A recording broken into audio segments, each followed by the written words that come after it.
Nas últimas 24 horas, foram registrados mais 475 casos confirmados da doença. Agora, Alagoas soma 111.443 pessoas que foram infectadas pela Covid-19. Infelizmente, mais 9 pessoas não resistiram às complicações da doença. Essas últimas vítimas, elas tinham entre 51 e 92 anos de idade. O número de mortes agora aqui em Alagoas chega a 2.620 pessoas. Outros 8.912 casos estão sob investigação. São quase 9.000 casos sob investigação, sob suspeita, aguardando um diagnóstico positivo ou negativo para a Covid-19. E mais de 105.000 pessoas já se recuperaram da Covid. Tiveram a doença, mas não apresentam mais sintomas, não apresentam mais complicações. Um total de 105.707 pessoas curadas aqui no nosso estado. Moradores quilombolas da Vila Muquem, União dos Palmares, estão ansiosos para serem vacinados contra o coronavírus. Eles estão entre os grupos de pessoas com prioridade para a imunização. Os repórteres Aldo Correia e Amorim Neto foram conferir como o município está se preparando para essa vacinação. Serra da Barriga, terra onde viveu e entrou para a história o líder negro Zumbi. Nasceu aqui, no final do século XVI, o Quilombo dos Palmares. A serra fica em União dos Palmares, zona da Mata de Alagoas, a menos de 2 horas da capital, Maceió. Aqui, entre a cidade e as montanhas, pouco mais de 500 pessoas esperam ansiosas a vacina contra o coronavírus. A comunidade é uma comunidade turística, pelo seu artesanato. Estamos, assim, ansioso demais para que chegue o mais rápido possível a vacina do Covid. Maria é moradora do Muquem, a única comunidade remanescente do Quilombo dos Palmares.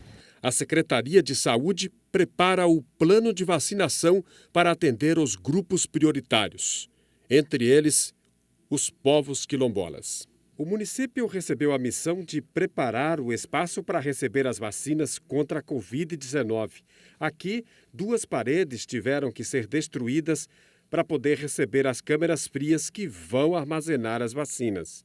O pessoal do PNI do Estado veio nos visitar, visualizou o local, pediu algumas mudanças emergenciais e o município, em prontidão, está realizando. União dos Palmares vai receber do governo federal 2 câmaras frias, com capacidade para 1.200 doses cada uma. Estamos montando uma logística para não aglomerar, porque o nosso maior intuito é não ter aglomerações de pessoas. Mônica está ansiosa, quer ser uma das primeiras a ser vacinada. Eu espero em Deus que dê certo a vacina, que a gente venha tomar e ficar imune dessa doença. Eu quero ser uma das primeiras a tomar também. Quase 1.200 moradores de União dos Palmares tiveram Covid-19. 10 são quilombolas e um deles morreu. Aqui nesta casa da comunidade Muquem mora e trabalha a dona Irineia, artesã de 74 anos que sofreu com a Covid-19 e ainda perdeu o marido para a doença. O seu Antônio, também artesão, de 80 anos. Que ele vinha sofrendo, eu estava sabendo que ele não ia arriba, não. O marido se foi, mas ela não perdeu a guerra contra a Covid. Graças a Deus,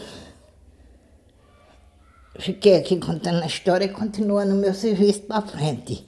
E eu vou mostrar aqui para vocês o presente que eu acabei de ganhar da dona Irineia. Isso aqui é um rosto que ela fez assim que saiu do hospital, assim que recebeu alta, com uma máscara de oxigênio. É uma peça que simboliza muito bem esse momento de dor, esse momento de sofrimento que o mundo está enfrentando com a pandemia. A artesã não quer passar por isso outra vez e deseja reforçar a imunização na hora que a vacina chegar. Ela está para chegar daqui para fevereiro, né? A hora que chegar, com os poderes de Deus, seja bem-vinda. E milhares de candidatos fizeram o Enem neste domingo em Alagoas. O exame, que foi adiado para este mês por causa da pandemia, precisou seguir alguns protocolos sanitários. Vamos ver como foi o primeiro dia de prova aqui na capital. O André chegou cedo para fazer a prova em um dos colégios do CEPA. Além do documento e a caneta, máscara e álcool em gel. É uma questão de adaptação, né? Os estudantes tiveram muita dificuldade em estudar, a questão psicológica atrapalhou bastante, mas eu acredito que o esforço vale muito a pena, né?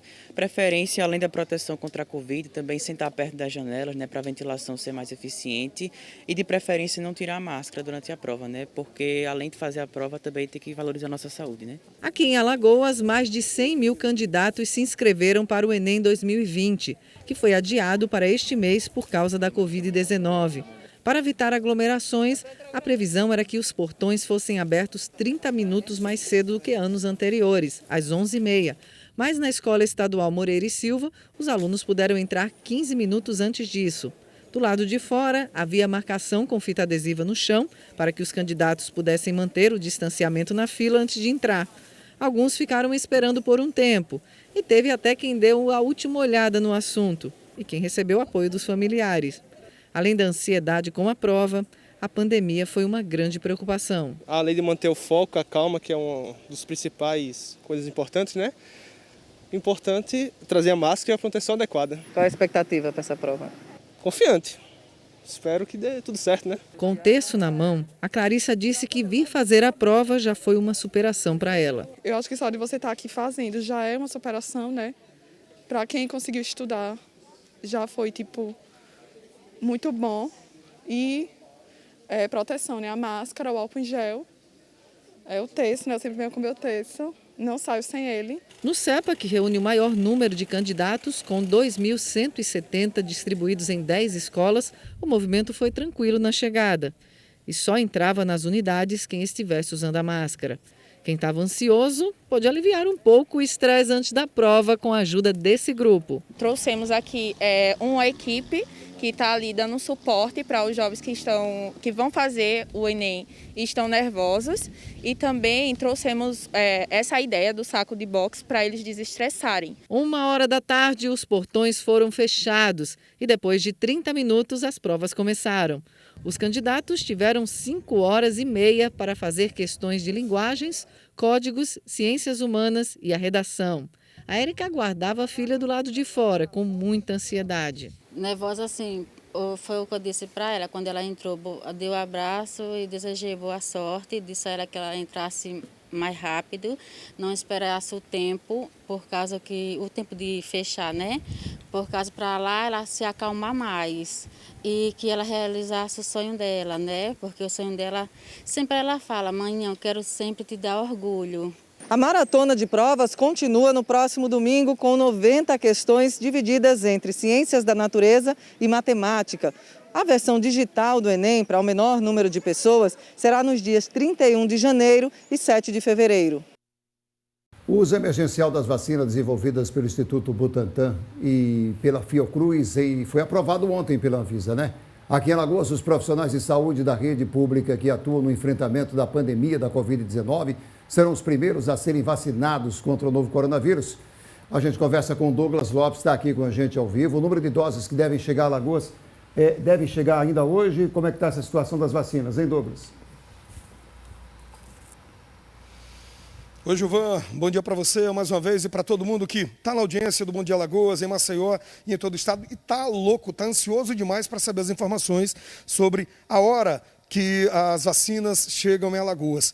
Nós vamos conversar agora ao vivo com o secretário de Estado da Saúde, Alexandre Aires, sobre esse assunto. Secretário, bom dia, bem-vindo.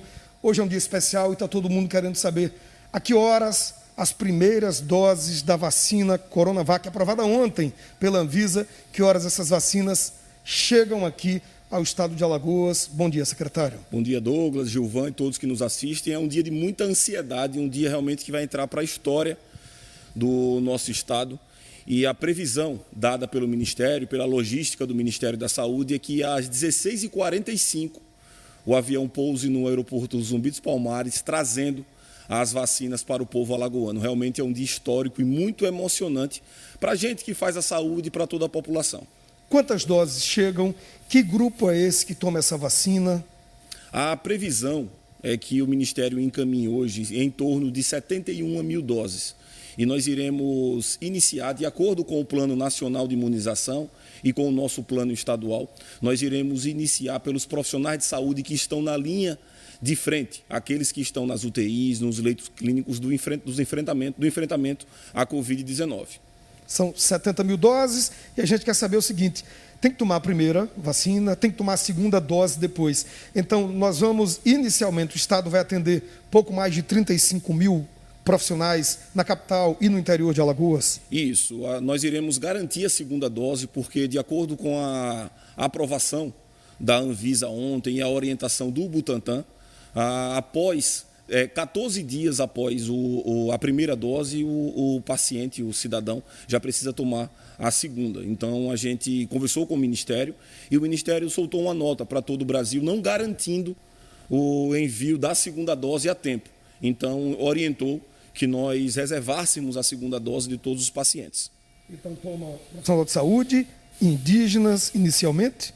Inicialmente, nós iremos vacinar em torno de 6.300 profissionais de saúde dos hospitais públicos que estão no enfrentamento à Covid. E, rapidamente, eu posso citar para você Hospital da Mulher, Hospital Metropolitano, Hospital Regional de Porto Calvo, Hospital Geral do Estado, Unidade de Emergência do Agreste. Esses serão os 5 hospitais que receberão inicialmente a vacina a partir das 10 horas da próxima quarta-feira.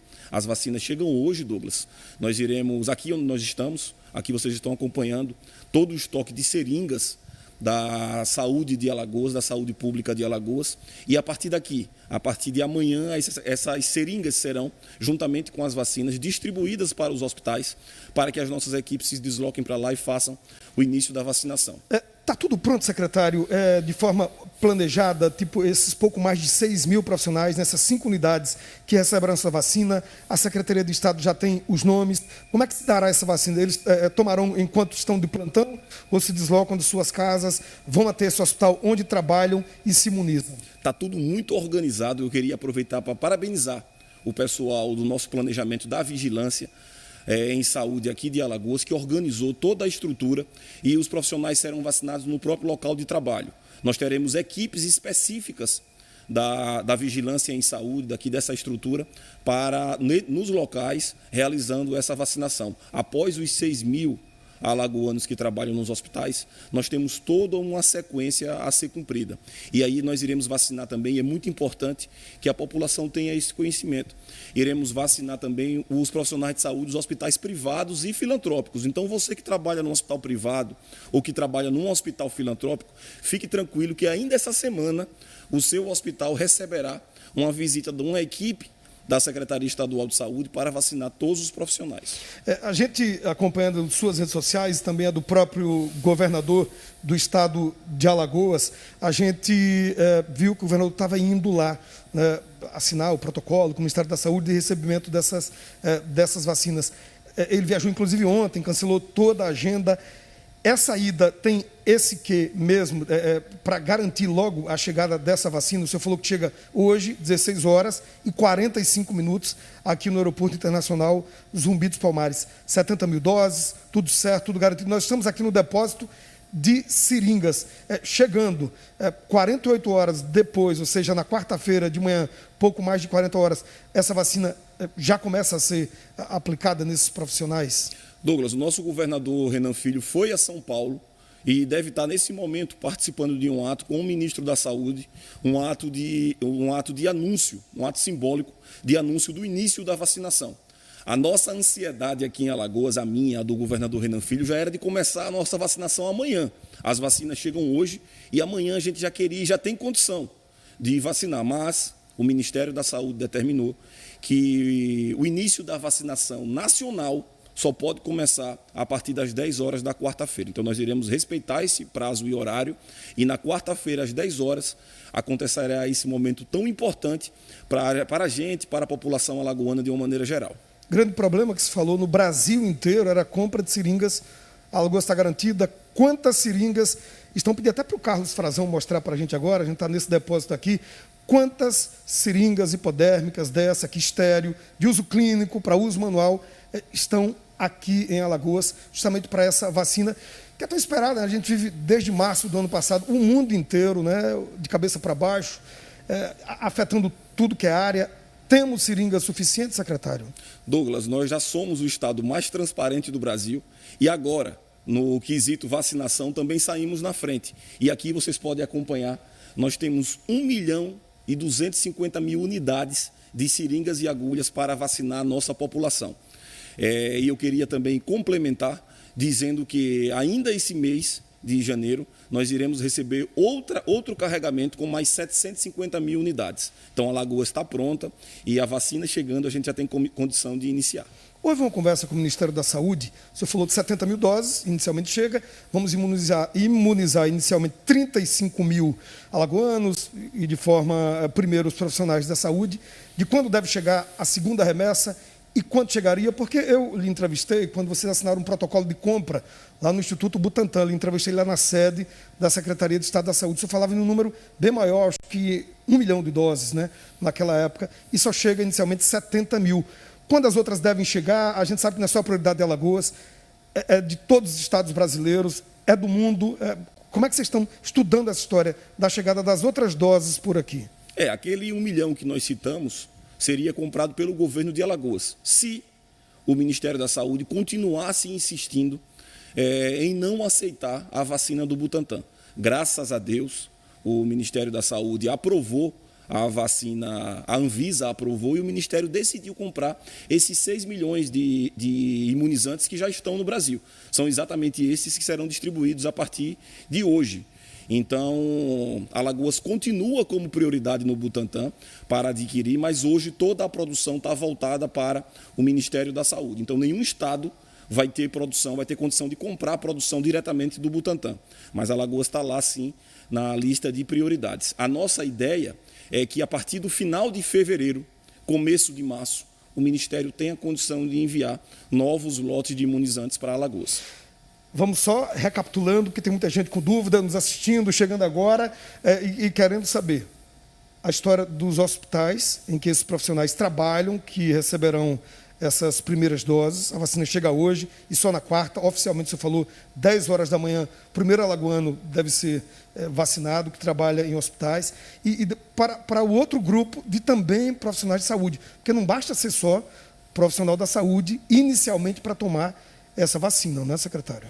Nós iremos iniciar, para quem está chegando agora, nós iremos iniciar na quarta-feira, às 10 horas, com os profissionais de saúde da linha de frente do enfrentamento à Covid e que estão trabalhando nos hospitais públicos da rede da Secretaria Estadual de Saúde. Logo em seguida, nós iremos vacinar os profissionais de saúde das UPAs, das centrais de triagem, dos hospitais filantrópicos e dos hospitais privados.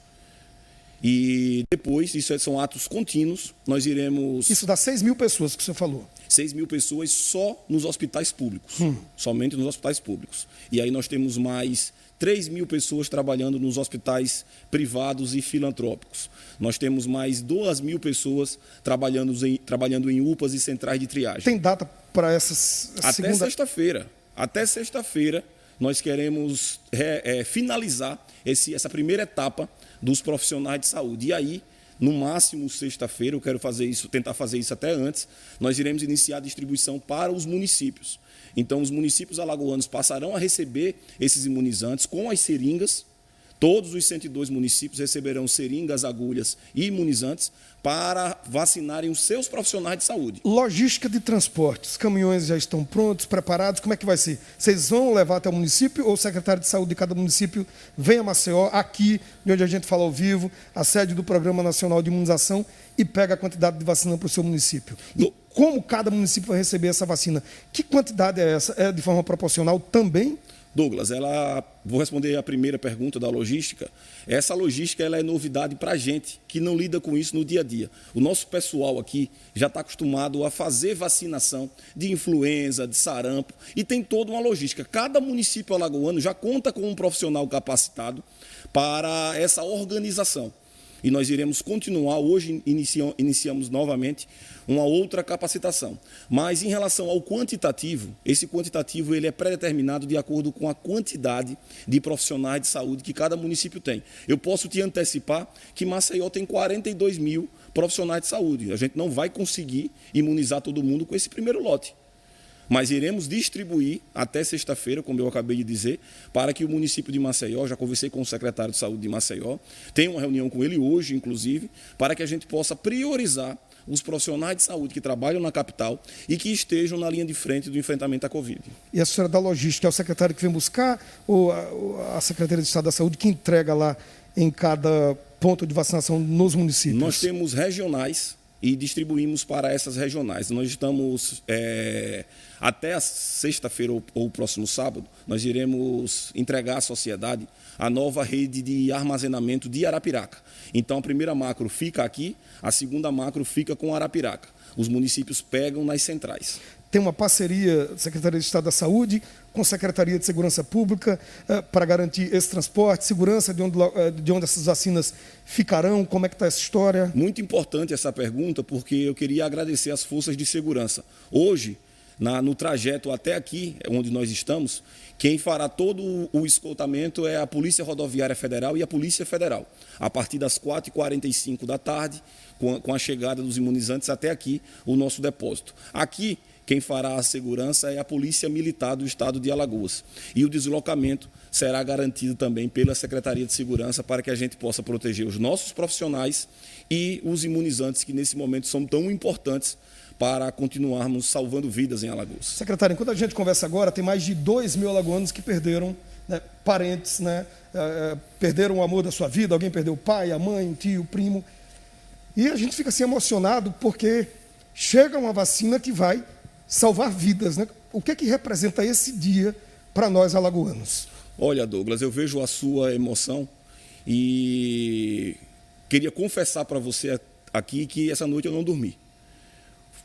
Passou um filme na minha cabeça e toda a dificuldade, todo o tamanho do desafio que foi. Nós iremos completar agora 1 ano desse enfrentamento.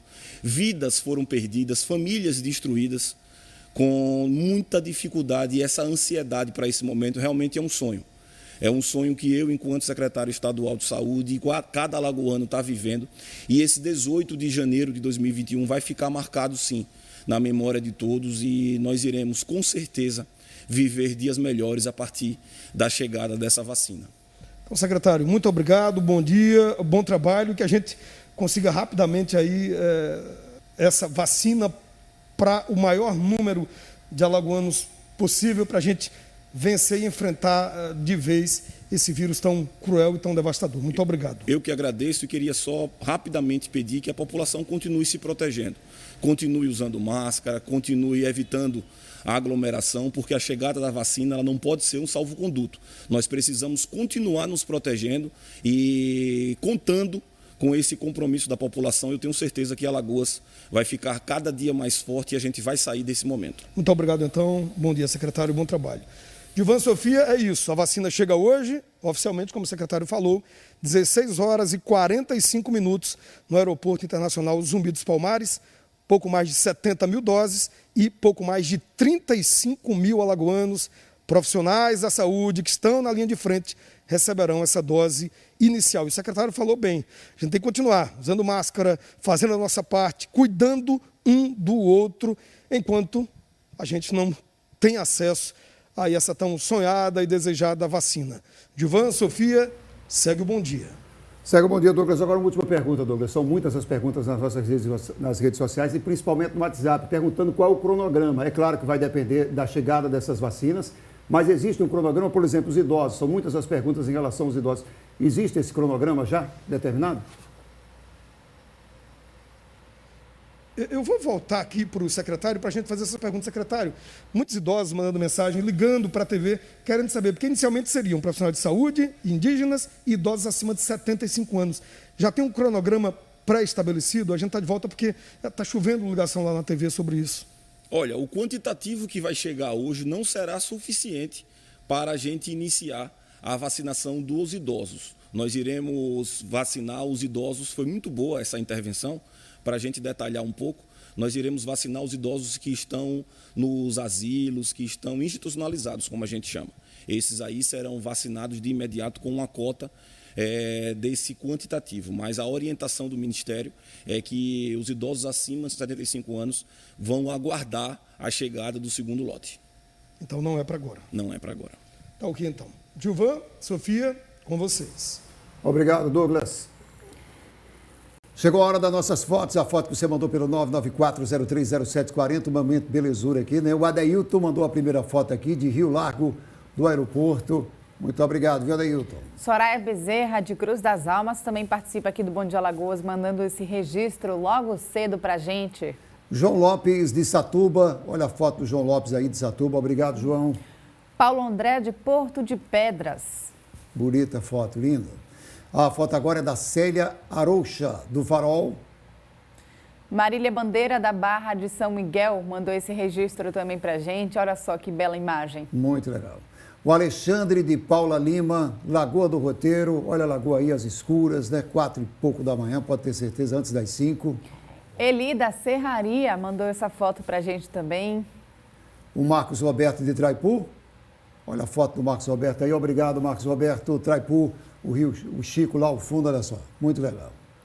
E a Thaís Santos, de Jequiá da Praia, também mandou essa foto pra gente. E a Agência Nacional de Saúde Suplementar publicou uma resolução normativa que disciplina os procedimentos para o funcionamento do processo administrativo eletrônico. A gente conversa com a Carol Sanches, está aqui no telão, na medida que faz parte do projeto ANS Digital. Saber como é que vai dar celeridade e rapidez aos processos é importante, né, Carol? Bom dia.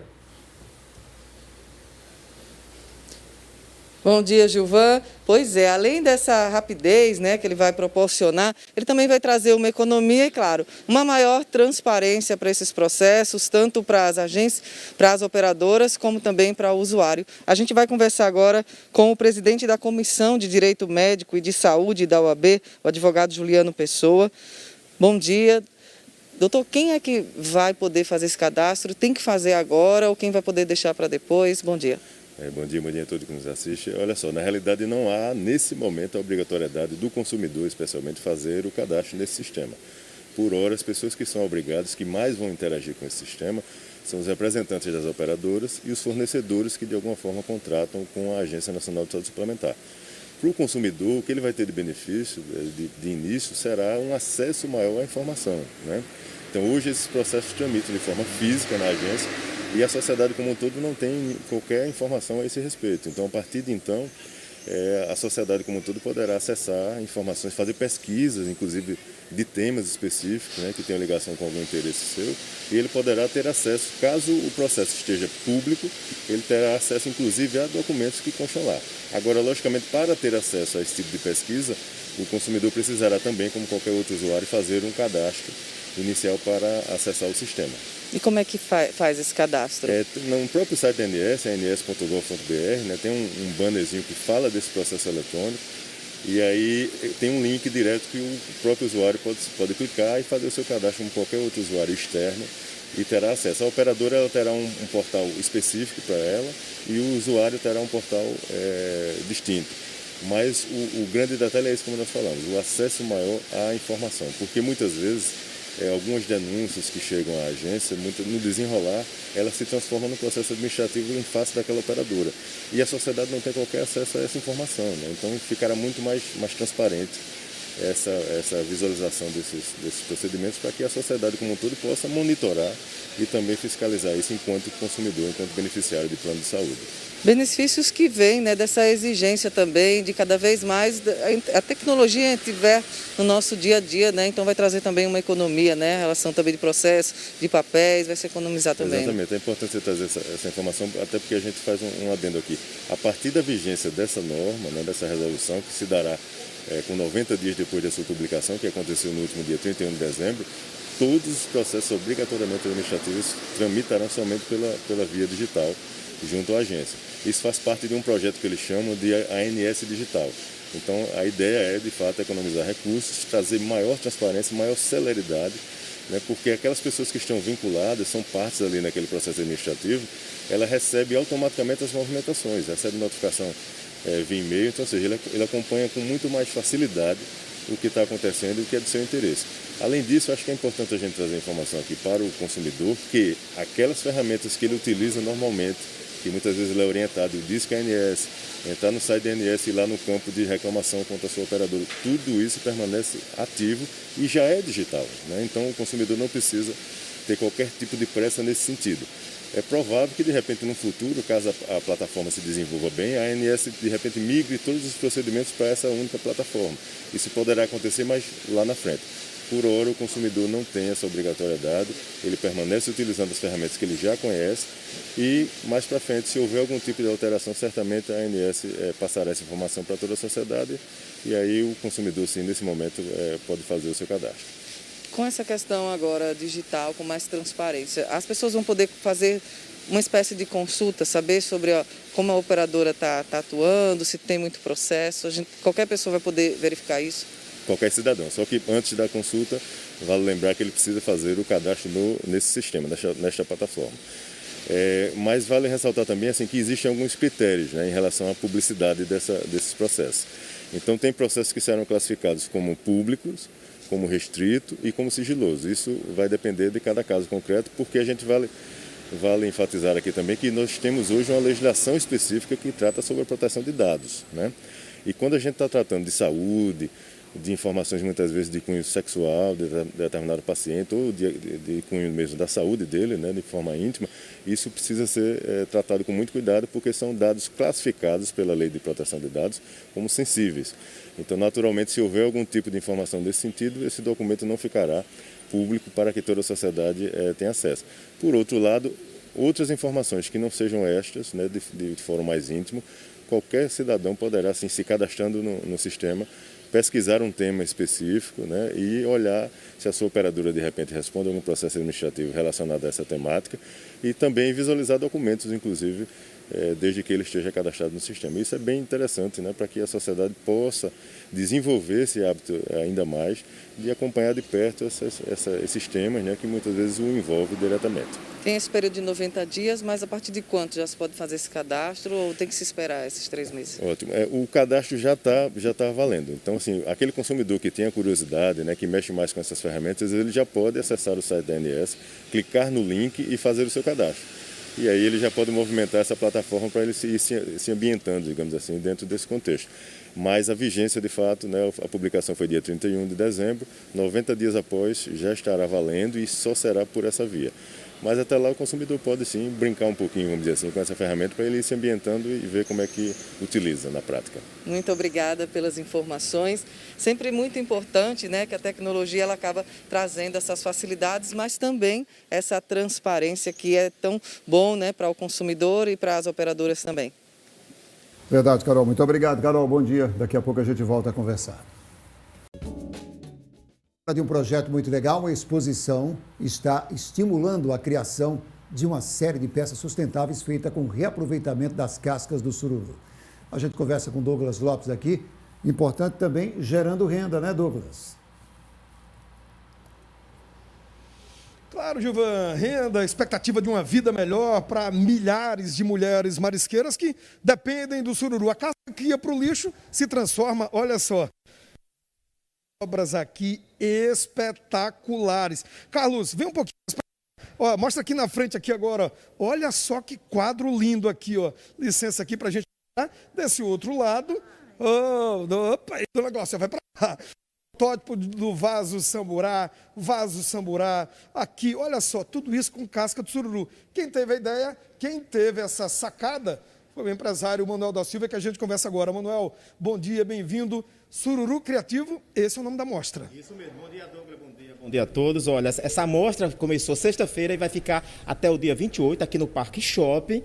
Então, para vocês que querem conhecer essa mostra, vem aqui, que a gente está todos os dias aqui. E esse foi um projeto desenvolvido, né, através de um edital de inovação do Maceió Inclusiva, em 2019. As marisqueiras passaram por um treinamento, a comunidade do Vegel, tivemos 8 treinamentos, e esse aqui é o resultado final do projeto. Como é que você transformou casca de sururu, uma coisa tão linda como essa aqui, ó? Olha só que legal, gente, que bacana. Legal, Douglas. Isso aí foi um processo, né, de criatividade. São vários treinamentos que no processo, na parte da gente busca. Então, foi muito teste para a gente chegar no que está pronto aí. É uma parceria sua com as marisqueiras lá? Isso. O projeto... Homens e mulheres? Isso. Assim, o projeto, a intenção do projeto era envolver a marisqueira em um projeto de economia circular. Então, a cada mobiliário a cada peça desse vendido, uma parte é revestida em renda para a comunidade. São 12 marisqueiras que estão envolvidas nesse projeto. Segura um pouquinho, Manuel, que a gente está aqui com dona Gláucia, com dona Judite. Como é que está a senhora? Tudo bem? Estou tudo bem. Como é que é ver o que ia para o lixo se transformar numa coisa tão linda e especial como essa, dona Judite? Maravilhosa, é fantástico, com o objetivo também de empoderar a comunidade, gerar renda e limpar o meio ambiente. Há quanto tempo a senhora está na luta do sururu? Há mais de 10 anos. Ô, meu amor, um beijo, sucesso aqui na mostra e boas vendas, tá? Ok. E boas rendas também para vocês. Rendas. Valeu, então, Manuel, para a gente fechar, faz o convite para quem está em casa, mostra sururu, fica aqui até o dia 28, sururu criativo. Douglas, essa mostra fica até o dia 28, agora, né? Então, convido todos, venha conhecer, venha ver o que foi desenvolvido com essa matéria-prima que temos em abundância aqui em Maceió. Vê só, você já levou esses produtos inusitados que você usa para os Jogos Paralímpicos do Rio de Janeiro 2016, é isso? Isso, a gente tinha outra linha que foi um projeto de inovação que desenvolvemos com o filé e essa linha foi levada para os Jogos. Isso que a gente vê aí na tela agora é o que a gente vê ali no pé da cadeira, né? Isso foi todo o processo desenvolvido junto com a marisqueira. Quanto tempo levou para pensar na ideia e dizer, vamos transformar aquela casquinha que vai lá para o lixo, que fica à margem ali da lagoa, ocupando o canteiro central, todo mundo reclamando, dizendo que está feio, ninguém recolhe. Perfeito, olha, isso quando veio o edital, a empresa já trabalha com inovação, eu tenho a percepção de que aquilo daria para aproveitar, para a gente inserir dentro de uma linha no meu contexto da minha empresa, e aí foi que teve a ideia. Aí veio o edital, fizemos, elaboramos, convidamos a comunidade, elas ficaram de acordo em fazer o projeto com a gente, e o resultado final é esse que vocês estão vendo aqui. E você falou que parte do que você vende na empresa vai para essas marisqueiras que estão com esse projeto com você. Desse projeto, isso mesmo, Douglas. Vamos só mostrar aqui, dona Glaucia, para a gente mostrar aqui de novo, aqui, ó. Olha só, isso aqui, gente, se transforma em muito mais que uma peça, se transforma em oportunidade de negócio e oportunidade de uma vida melhor para essas marisqueiras que estão envolvidas nesse projeto. Isso mesmo. Douglas, é bom enfatizar que esse foi um projeto de parcerias de várias entidades a nível de Brasil e internacional, como o BID Lab, o Sebrae Alagoas, a Prefeitura de Maceió e o IABS, que é o Instituto de Sustentabilidade Nacional Brasileiro. É sempre no horário do shopping, de 10 às 10 aqui? Das 10 às 10, das 10 às 10, até o dia 28. Então, convido todos vocês que venham aqui conhecer o nosso trabalho, né? O resultado final do nosso projeto.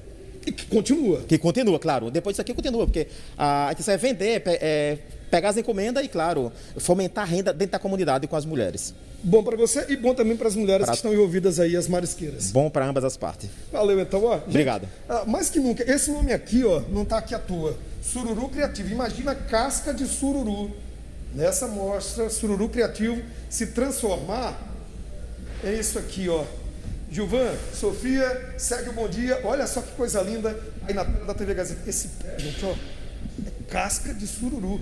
Coisa linda, tá todo mundo convidado, vai até o dia 28 de janeiro, correto, Manuel? Valeu. Todo mundo convidado, inclusive vocês aí no estúdio. Tá? Segue o BDA. Hein?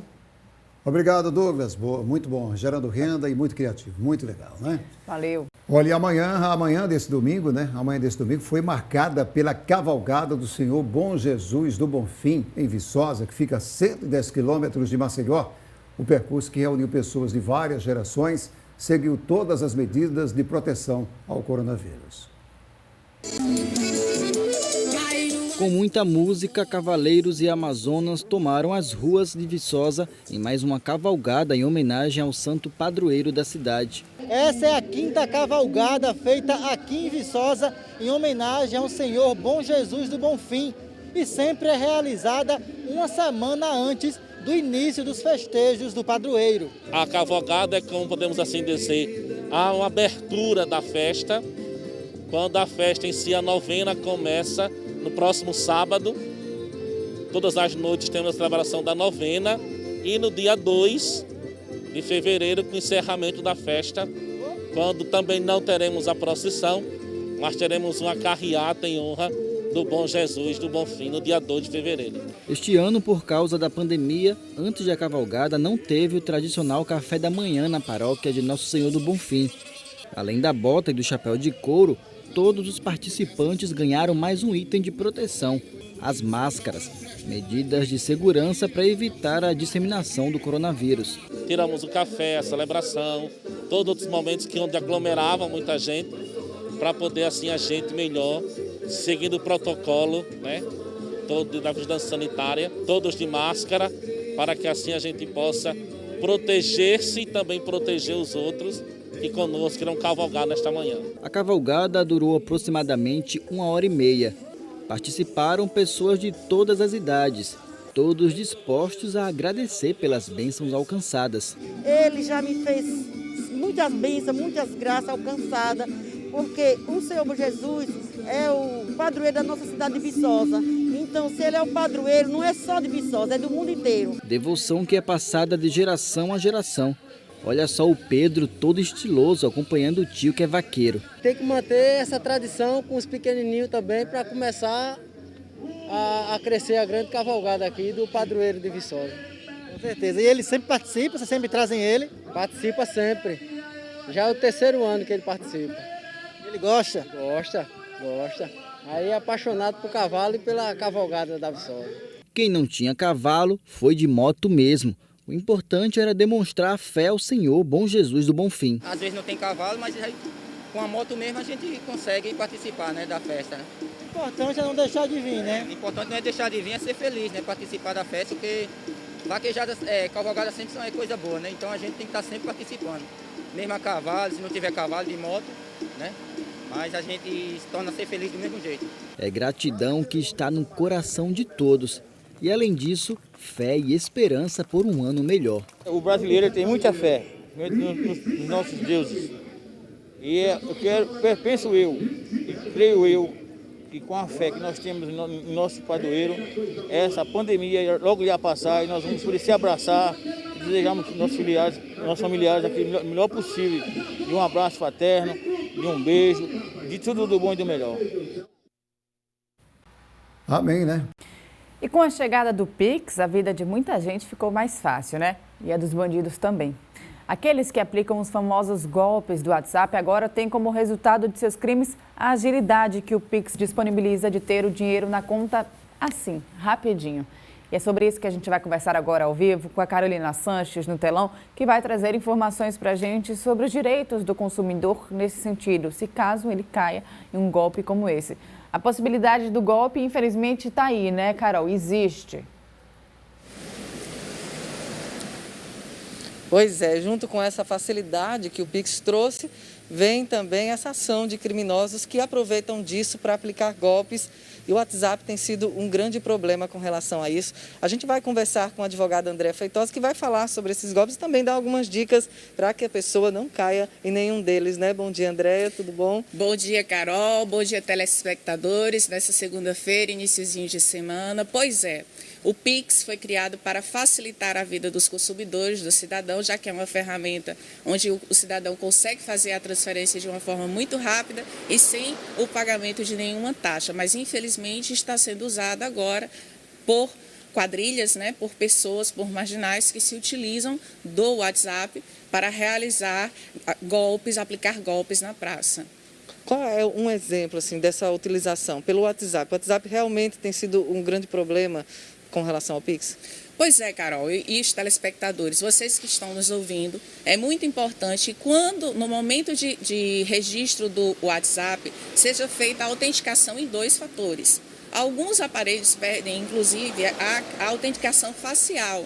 Todas essas etapas de autenticação do WhatsApp dificultam o uso do aplicativo WhatsApp para aplicar esse tipo de golpe. Porque o que acontece?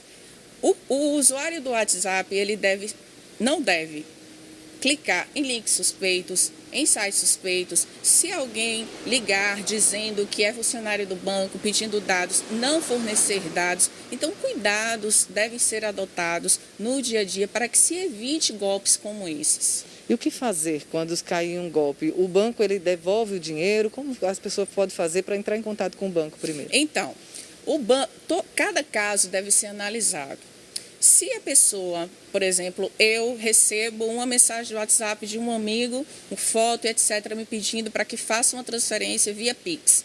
O ideal é que eu nesse momento, consiga conversar com essa pessoa, né, esse amigo, ligar para o telefone dele, confirmar realmente, ou com alguém da família, se trata da pessoa, né, buscar conversar com aquela pessoa que está se passando pelo meu amigo ou por um familiar, buscar meios de ter certeza de que realmente se trata daquela pessoa. Porque, veja, a partir do momento que eu, né, porque o grande culpado não é o Pix, mas sim o WhatsApp, né?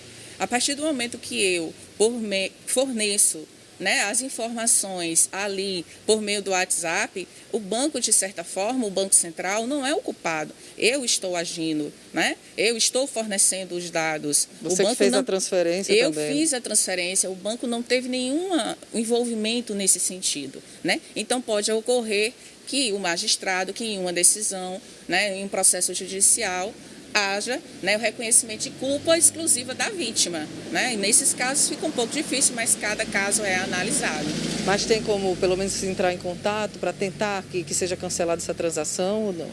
Tem sim. O ideal é que, no momento que a pessoa, o cidadão, sentiu que foi objeto de um golpe, entrar imediatamente com a agência para onde o dinheiro foi destinado, informar a situação que ocorreu, entrar em contato com a ouvidoria do Banco Central, informar o que aconteceu, pois se aquela agência de destino para onde foi encaminhado o dinheiro, para onde foi a transferência, verificasse que existe uma conta irregular, que foram abertas contas irregulares, chamadas contas laranjas, o banco poderá sim, e aí objetivamente responder pelo ato ilícito. O Pix ele tem essa possibilidade de cadastramento de chaves, né? Em qual momento esse cadastro de chave ele precisa a pessoa ficar atenta quando for fazer? Ótimo, Carol. O Pix possibilita ao consumidor cadastrar até 5 chaves. Nessas 5 chaves, o consumidor... André, eu posso cadastrar o meu CPF? Pode sim. Agora, é importante que o consumidor não forneça a chave do seu CPF em operações com empresas ou pessoas desconhecidas. A chave CPF deve ser usada apenas em operações com empresas e pessoas conhecidas. Operações com pessoas desconhecidas, com empresas desconhecidas, o ideal é que o usuário utilize chaves aleatórias, que pode ser diversas formas de criar chaves para que dificulte, né, a atuação dessas quadrilhas. Tá certo. Muito obrigada pelas orientações e as dicas também. Obrigada. Eu que agradeço. Tenham todos uma excelente semana. Um bom dia. Tá aí, né? Algumas dicas e também quando a pessoa pode se reportar ao banco, quando também deve se entrar na justiça para tentar reaver esse valor se for vítima de um golpe. Dicas muito importantes. Valeu, Carol. Obrigada, viu, pelas informações realmente muito importantes. Na verdade, a grande dica no final é de ficar atento, né, ao uso do WhatsApp. É como a advogada falou, não cair nesses golpes, clicando em qualquer link, fazer aquela autentificação em 2 fatores. Obrigada aí pelas informações, pelos detalhes. Muita gente não tem levado a sério a pandemia do novo coronavírus, né? Mesmo com a chegada da vacina, é preciso manter todas as regras, todas as situações em que não se coloque em risco, né? Por conta da Covid-19. Os números mostram exatamente o contrário, gente, o aumento de casos e mortes. Aqui no estado, a realização de festas clandestinas e aglomerações em vários lugares, mesmo após o decreto, tem contribuído para esses altos índices. Quem olha essas imagens pode até pensar que foram feitas antes da pandemia, mas esses flagrantes foram gravados nos últimos dias. Muita gente sem máscara e nenhuma preocupação com o distanciamento. Equipes da Vigilância Sanitária, Secretaria de Segurança Comunitária e da SMTT visitam vários bares e restaurantes de Maceió para verificar o cumprimento do decreto que liberou na semana passada música ao vivo. Mesmo após termos efetuado diversas blitz de caráter educativo, viemos a tomar conhecimento que alguns estabelecimentos comerciais permitiram o descumprimento do decreto municipal, pondo em risco o grau de infecção da Covid aqui no nosso município. Em razão disso, nesta segunda-feira, a equipe de inteligência da Secretaria de Segurança Comunitária e Convívio Social estará reunida com outras 2 secretarias para deliberarmos acerca da medida punitiva a ser aplicada a esses estabelecimentos. A gente lembra, inclusive, que pode ser suspensa a licença para funcionamento por prazo determinado. justamente como medida punitiva pelo descumprimento do decreto. O descuido com a doença não é só em festas com aglomerações, mas basta dar uma volta pela cidade para encontrar muita gente reunida sem uso de máscara, como na Praia da Pajuçara. Até mesmo quem trabalha com comida está deixando de lado a proteção. Mas não é o caso da Dona Maria Aparecida. Eu agonizo com álcool gel, as mãos. Quando eu pego o dinheiro também eu passo o álcool gel. A máscara também. Em casa eu tiro minha roupa quando eu chego, tomo banho. Lavo minha roupa, deixo o meu chinelo assim, tudinho. Família toda. Em meio a aglomerações, Alagoas registra um aumento no número de casos nos últimos dias. Em 24 horas, o estado confirmou 475 casos e 9 mortes pela doença. Ao todo, Alagoas tem 111.443 casos confirmados e 2.620 mortes. Essa infectologista alerta que o vírus ainda está contaminando as pessoas, por isso é preciso manter os cuidados. As pessoas, se permanecerem expostas, elas infelizmente estarão vulneráveis a adquirir a Covid-19, principalmente nesses ambientes que favorecem a aglomeração e a exposição a várias pessoas, as quais elas se desconhecem e dessa forma não sabem se estão portando o vírus e transmitindo umas para as outras, né? E voltando para os seus domicílios, poderão passar também para pessoas de grupo de risco e idosos. A expectativa é que a vacinação contra a Covid-19 comece ainda neste mês, mas mesmo quem tomar deve continuar se prevenindo. Até que seja completo o seu esquema vacinal, os cuidados, as recomendações já estabelecidas devem ser respeitadas. O uso da máscara, o distanciamento, a higiene das mãos. Por quê? Porque somente após você completar o seu esquema vacinal, e vai depender do tipo de vacina escolhido, é que você vai desenvolver com segurança a eficácia da vacina. Então, dessa forma, até que você complete o seu ciclo de vacinação, você não estará protegido. Apenas uma dose da vacina não confere imunidade suficiente para proteger o cidadão. Ou seja, vamos continuar tendo cuidado, né? É verdade. Continuar tomando todas as precauções aí, usando máscara, evitando aglomerações, lavando as mãos com água e sabão. Se tiver álcool gel, tudo bem, né? Caso contrário, lava com água e sabão bem lavada. É importante isso, né, Sofia? Verdade. Importantíssimo para que realmente a chegada dessa vacina seja alento e não mais problema, né? As pessoas não relaxem mais e mais casos. Né? As pessoas acabem registrando mais casos. Infelizmente, a gente tem que manter todo o distanciamento, todas as regras sanitárias para que não haja um aumento ainda maior desses casos da Covid aqui no nosso estado. Vamos falar agora sobre o Janeiro Roxo. O primeiro mês do ano também é dedicado à luta contra a hanseníase, doença infecciosa. E é sobre isso que a gente vai conversar agora ao vivo com a Carolina Sanches, que vai trazer detalhes para a gente sobre a importância de alertar a população sobre o diagnóstico precoce, não é, Carol? Bom dia. Bom dia, Sofia. Pois é, o quanto antes as pessoas ficarem atentas a esses sinais e iniciar logo o tratamento, melhor. Mas quais são os sinais da hanseníase? Como saber, né? Como ter essa suspeita para procurar um atendimento médico? A gente vai saber agora com a coordenadora do Programa de Controle da Hanseníase, Taniele Gomes. Bom dia, coordenadora. Bom dia. Então, a gente falou que é importante, né, ver esses sinais, mas quais são os sinais de uma possível suspeita de hanseníase? A hanseníase, ela é caracterizada principalmente por manchas na pele. Então, aquela mancha que vem com muito tempo, às vezes aumentando, mudando o aspecto, que não melhora, é importante que você procure, porque pode sim ser uma lesão de hanseníase. E principalmente se essa área ela não tem sensibilidade. O que chama mais atenção é a perda da sensibilidade. Tem alguma cor que fica? A mancha de que cor? Algumas manchas elas ficam meio avermelhadas, meio esbranquiçadas. Não tem assim uma característica, assim dizer, essa mancha é de hanseníase. Não tem. E nem o local assim do corpo, não? Qualquer local do corpo ela pode surgir. O que é a hanseníase? A gente queria que você falasse um pouquinho sobre isso. Hanseníase, ela é uma doença que ela é transmitida por um bacilo, que ela pode trazer a lesão de pele, que é uma característica que fica mais expressa, e ela comete principalmente os nervos. Primeiro ela comete os nervos, em seguida ela expressa na pele. Então, assim, pode causar muitas dores, às vezes uma pessoa sente muitas dores, principalmente nas mãos, nos pés, tem dificuldade de andar, dificuldade de sustentar qualquer coisa nas mãos, pode ser também uma característica da hanseníase, mas geralmente ela esboça mais pela a lesão na pele. E o que fazer se a pessoa tiver com algum desses sinais? Procurar o posto de saúde mais próximo da sua casa. Lá vai ser feito o diagnóstico e iniciado o tratamento. Esse tratamento, ele dura muito? Ele chega a se curar a hanseníase?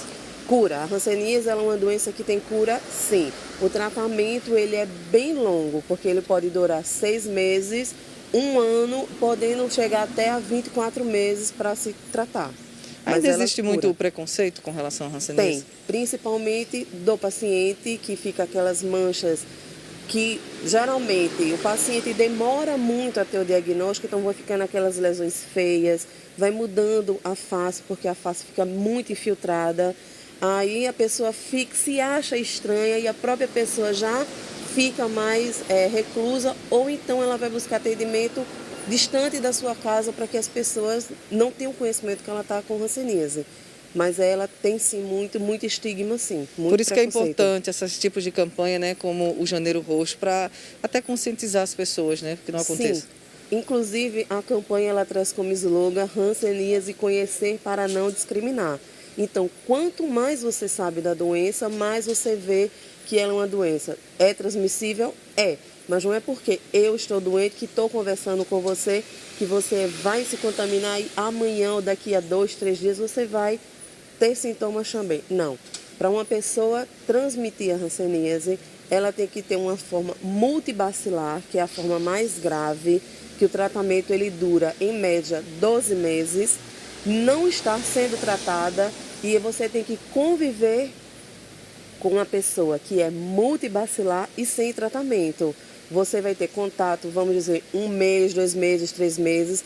É um contato prolongado e isso não quer dizer que de imediato você vai adoecer. Você pode levar anos para desenvolver a doença, como também você pode não desenvolver a doença.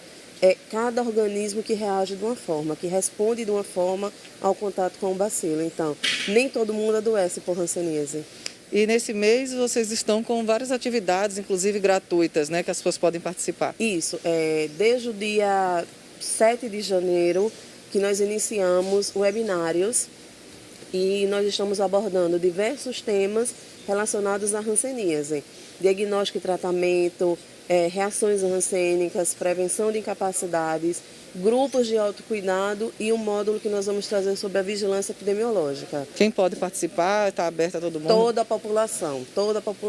Basta ter acesso à internet, pode assistir do celular, do computador, notebook, basta ter acesso à internet. Quais são os dias que estão sendo feitos? Toda quarta-feira, a partir das 19 horas. Aí tem acesso como? Entra no site? Entra no site, inclusive no site da Secretaria, no www.saude.al.gov.br, está todo o passo a passo do acesso aos webinários.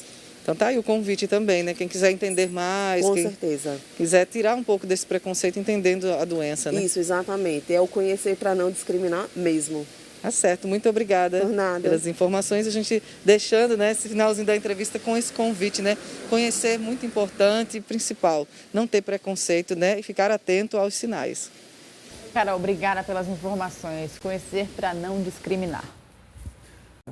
E o aumento do número de crianças e jovens com obesidade, pressão alta e colesterol tem preocupado os especialistas. Ficar horas no computador ou jogando pelo celular e pelos tablets, além de consumir alimentos industrializados, tem contribuído para este problema.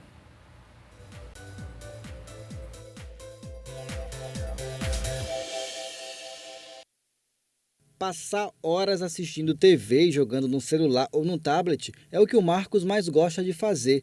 E quando está na companhia da prima Maria Clara, então, ele acha ainda melhor. Gosto muito de assistir. Assistir TV, jogar também no celular? Sim. A gente gosta de assistir, comer e também brincar, às vezes, de algumas coisas. Depois dos jogos... Um sorvetinho, um biscoitinho, uma pipoquinha. E, às vezes, um cremosinho. Iogurte, pipoca, biscoito. Refrigerante e pipoca não podem faltar. Mas esses hábitos têm preocupado a mãe do Marcos. Afinal, o filho ganhou alguns quilinhos nessa pandemia. Sempre foi cheinho, mas da pandemia para cá, o Pedro cresceu uns 8 quilos, de 8 a 10 quilos. Ela disse que tenta controlar os desejos do filho, mas não é fácil. E foi preciso buscar até ajuda médica. Ele já passou agora recentemente pela nutricionista e aí estamos uma briga para poder fazer esse controle, né? Porque não quero isso, não gosto daquilo, não aceito isso. E é difícil controlar uma criança, entendeu? Muito difícil fazer uma alimentação adequada quando ele já escolhe o que eles querem comer. O aumento no número de crianças com obesidade e níveis elevados de pressão arterial e de colesterol preocupa os médicos. Aqui no Brasil, cerca de 2 milhões de crianças são diagnosticadas com sobrepeso todos os anos. E isso oferece risco ao coração, é o que explica esse cardiologista. Crianças de 5 a 9 anos, 1/3 delas está com sobrepeso. E a importância disso é porque a criança com sobrepeso, ela vai ter consequências graves. O coração desta criança trabalhará com mais sacrifício, porque ele, como bomba, deveria trabalhar para uma criança com peso normal, de acordo com a idade, a estatura da criança, trabalhará com um maior número de células, sobrecarregando a sua função contrátil. Trará problemas de hipertensão, portanto, trará problemas de dislipidemia, de diabetes e até ortopédicos, além, evidentemente, da questão psicológica. Essa criança sofrerá mais bullying e terá mais tendência à depressão. Essa endocrinologista também alerta aos riscos que o sobrepeso pode causar à saúde dos pequenos, até mesmo quando eles ficarem adultos. A gente observa que essas crianças elas têm um aumento na incidência de doenças, como, por exemplo, alterações de colesterol, alterações de glicemia. A gente tem observado um aumento no número de crianças com diabetes tipo 2, que antigamente era encontrado apenas em adultos. Agora a gente vê em crianças e adolescentes. Isso é um dado extremamente alarmante, né? Alterações de pressão, e a gente sabe que são os fatores de risco para os pacientes evoluírem com problemas cardíacos no futuro. Ela reforça a importância de acompanhamento médico e também da família no tratamento das crianças. O tratamento do peso na criança, ele tem que envolver, sem dúvida, a família, né? Na verdade, ele tem que envolver uma equipe multidisciplinar. O médico para avaliar esses fatores de riscos e fazer os tratamentos adequados. Uma nutricionista é fundamental, né? Essa criança precisa ter noção de como se alimentar melhor e muitas vezes precisa envolver os pais, porque é os pais que vão comprar a comida, que levam a comida, né? Existem alguns erros muito clássicos que a gente observa ainda hoje, que é o fato das pessoas usarem a comida como um conforto, como um alento. Então, por exemplo, se a criança tirar nota boa na escola, vai levar para tomar um sorvete, né? Então, isso faz com que se crie uma ideia errada de como deve ser o comportamento da criança diante de um alimento. Pois é, precisa também incentivo, né, por parte dos pais aí para a prática da atividade física. Olha, sobre esse assunto, a gente conversa agora com o doutor em Ciência do Desporto, Armando Geraldo, está aqui com a gente. Realmente as crianças passam muito tempo paradas, sentadas, são bem diferentes de outras gerações, né? Mudou muito o mundo nessa questão, né? Nessa possibilidade dos filhos ficarem mais à frente dos vídeos. Quais os prejuízos para a saúde, hein, Armando? Bom dia, bem-vindo. Bom, em primeiro lugar, bom dia a todos, né? A obesidade infantil hoje é considerada um grande problema de saúde pública pela Organização Mundial de Saúde. Para vocês terem uma ideia, todos comentaram sobre alimentação, poucas pessoas falaram, quase ninguém falou sobre atividade física. O que faz você ser obeso, afora os problemas clínicos, é você comer mais do que gasta, ou gastar menos do que come. O que significa isso? O comportamento sedentário é caracterizado por assumir posições sentadas e deitadas durante longo tempo. E a televisão e todas as outras telas são excessivamente favoráveis a isso. Para a gente imaginar a coisa, em 2006, o número de crianças com obesidade, ou melhor, o número de crianças que assistiam mais que 5 horas de televisão era imenso. Hoje, essas crianças assistem mais de 6 horas por dia. Ou seja, a criança está passando mais tempo vendo televisão, jogando videogame no telefone, do que, na realidade, na escola ou fazendo qualquer outra atividade. Então, hoje a gente sabe que o tempo em frente às telas, atenção, não é só em frente da televisão, o tempo em frente às telas se associa favoravelmente com a obesidade. Nos Estados Unidos, fizeram um estudo muito interessante, que mostrou que crianças que passavam de 1 a 2 horas em frente à televisão tinham quase 50% mais chances de serem obesas. Ou seja, se a criança passa 6 horas, é um absurdo. E isso, na verdade, acaba sendo culpa de nós mesmos, os pais. Por quê? Porque a criança está perturbando, dá o celular. A criança está perturbando, vai ver televisão. E isso é uma coisa muito séria. O problema não é só uma equipe multidisciplinar, é que se pare essa mania cultural de tentar fazer a criança sossegar com o celular, com videogame ou com a própria televisão. Né? Lembrem-se que a obesidade infantil, da mesma forma que adulto, se associa com várias outras doenças. E quanto mais cedo você tiver esse quadro, pior, porque por mais tempo você vai apresentar comorbidade. É uma coisa muito séria. E detalhe, não se esqueçam de uma outra coisa. Os celulares também são telas e incitam ao comportamento sedentário. Além do sedentarismo, favorecem importantes problemas de postura cervical. Hoje, o número de crianças que reclamam de cervicalgia é muito alto por causa do celular. Amândio, existe recomendação mínima, por exemplo, de atividade física para adultos? 30 minutinhos por dia ou 150 minutos durante toda a semana. Existe também essa recomendação mínima para crianças? Olha, de forma geral, a gente diz que é o dobro. Ou seja, 30 minutos é o mínimo, mas o ideal seria que se fizesse mais. Para a criança, é 60 minutos ou mais. Existem algumas diferenças entre as recomendações de associações médicas, mas basicamente é isso. Crianças até 5 anos, de 3 a 5 anos, devem participar de atividades que promovam esforço físico durante o dia todo. Ou seja, os pais devem favorecer e estimular as crianças a serem ativas, atividades, brincadeiras ativas. Ou seja, não é ficar sentado ou deitado vendo televisão, é ficar sentado brincando, é se locomover, se mexer o mais possível. Com relação às crianças e adolescentes de 6 a 17 anos, o que é sugerido é um mínimo de 60 minutos diários de atividade aeróbica, complementados por 2 a 3 vezes de atividades que fortaleçam os ossos e os músculos, como correr, pular, subir, escaladas, carregar um ou outro, jogos que envolvam força. Então, o segredo, na verdade, é ser fisicamente ativo e de maneira diversa, de maneira múltipla. Amândio, e com relação à idade de início à prática de esportes competitivos, existe uma idade para isso? Ô, Gilvan, é interessante, é quase que consensual essa ideia. Para a criança, atenção, atividade física, qualquer movimento que envolva custo calórico.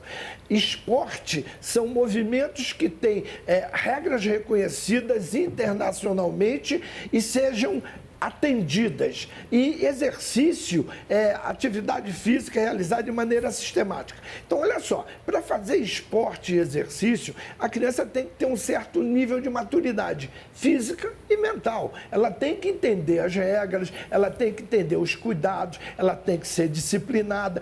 Então, de forma geral, isso é quase todo mundo indica a idade de 12 anos. Por que isso? Porque com 12 anos, você provavelmente já entrou na puberdade, então já tem um bom nível de maturação, já tem um vocabulário motor maior, um bom nível de aptidão física. Nessa idade, você pode iniciar as atividades competitivas, os esportes competitivos e atividades mais complexas. Isso é consensual, entretanto, não precisa ser uma regra. Existem exceções, obviamente, existem outras pessoas que podem começar um pouco antes sem problema. Amandio, uma das maiores dúvidas dos pais é sobre a musculação, a relação da musculação com a criança. Aquela criança, ela pode entrar numa academia, ela pode fazer aquele levantamento de peso, existe uma regra específica, uma idade mínima, isso atrapalha de certa forma o crescimento ou não? Olha, esse assunto eu adoro porque é um mito terrível. Existem mitos sobre esporte e musculação. Vou te dar um exemplo. Aqui em Maceió, eu vi várias pessoas falando isso, inclusive. Vou botar, como basquete e natação, quase todos os atletas são altos, eu vou botar meu filho para fazer basquete e natação porque ele pode crescer mais. Ou, como a musculação, você levanta pesos e peso comprime, é capaz de prejudicar o crescimento. Eu ouvi isso várias vezes. Isso é uma falácia, isso é uma coisa de doido, pô, não tem lógica nenhuma. As pessoas do basquete e da natação são altos porque as pessoas altas têm melhores performances na atividade. Não é a atividade que faz você crescer. Aliás, atividade física e alimentação adequada, quando a gente fala em atividade física, a gente tem sempre que lembrar de alimentação. E quando se falar em alimentação, tem sempre que lembrar da atividade física. A atividade física e alimentação adequada promovem crescimento, seja qual for a atividade física e alimentação. O que significa isso? Para eu crescer plenamente, desenvolver plenamente, a criança precisa ter bons níveis de atividade física e comer adequadamente. Não adianta eu fazer atividade física se eu não tenho ingestão de proteína. Se a criança não come a quantidade ideal de proteína, ela não cria massa muscular e nem cresce da mesma forma. Então a musculação, em relação à musculação, é pior ainda, porque as pessoas imaginam que a musculação não deixa a criança crescer. Eu trouxe, eu vou comentar sobre um artigo, por favor, tem uma imagem. Por coincidência, eu fui procurar o texto para leitura. Esse artigo saiu agora, em 2020, a maior coincidência. Treinamento de resistência para crianças e adolescentes da Associação Americana de Pediatria. Embaixo eu botei um e-mail que, se alguém quiser, amandigeraldo.responde@gmail.com. Se quiser, eu mando a cópia sem problema. E se quiser ter outras perguntas, a gente pode discutir até para próximos programas. O problema é o seguinte: a Associação Americana de Pediatria, há 30 anos atrás, dizia o seguinte: recomenda-se que crianças e adolescentes não devam participar de atividades competitivas que incluam levantamento de peso. Mais além, as crianças não devem fazer levantamento de peso máximo de maneira repetitiva. Isso foi há 30 anos atrás. Hoje não é isso mais. Desde o início de 2000, que a própria Associação Americana de Pediatria recomenda e discute os benefícios da prática do exercício de força para a criança, no sentido em que evita lesões relacionadas com a prática do esporte, aumenta a possibilidade de você ter uma melhor saúde óssea, melhora a força muscular, corrige a postura. Ou seja, há que se pensar sobre se a criança pode ou não, se ela tiver alguma impediência. Ou seja, se ela tiver alguma impediência clínica, existem fatores, motivos pelos quais ela não deve fazer musculação? Tudo bem, mas eu não posso generalizar e dizer que criança antes dos 12 anos, se a criança com 10 anos tem disciplina, coordenação motora, é obediente, tem supervisão, atenção, a própria associação diz que supervisão é o grande segredo. Se ela tem supervisão, ela pode fazer treinamento de força. Claro, não vai ficar levantando pesos imensos ou fazendo levantamento olímpico. Ela vai trabalhar com atividades que estimulem a força adequada para o caso dela. Armando, uma última pergunta aqui. Existe uma atividade física mais indicada para prevenir a obesidade entre as crianças? Existe uma? O ideal seria eu dizer assim, qualquer uma que a criança goste, mas eu não vou falar isso. Eu vou dizer o seguinte, como a criança está numa fase de desenvolvimento e crescimento, quanto maior o vocabulário motor, quanto maior o estímulo, melhor. Então não adianta ela fazer só o que ela gosta. O ideal é que ela inicie a ser fisicamente ativa com aquilo que ela gosta, porque ela tem simpatia, tem aderência, e você incluindo os pais favoreçam a inclusão de novas atividades físicas. Não é? Tem uns pais que gostam de natação, bota o filho na natação. Não é isso. Coloca na natação, experimenta o futebol, experimenta. Isso é importante para dar vocabulário motor e, melhor, promover um desenvolvimento mais variável. Ou seja, quanto maior o número de estímulos e diferentes estímulos, maior a possibilidade de você ter um desenvolvimento pleno, um crescimento pleno. Armando, mais uma vez, muito obrigado, viu, pela sua participação aqui no Bom Dia. Eu que agradeço a vocês. Tenham um bom dia. Bom dia. Valeu, Armando. Obrigada. Até a próxima.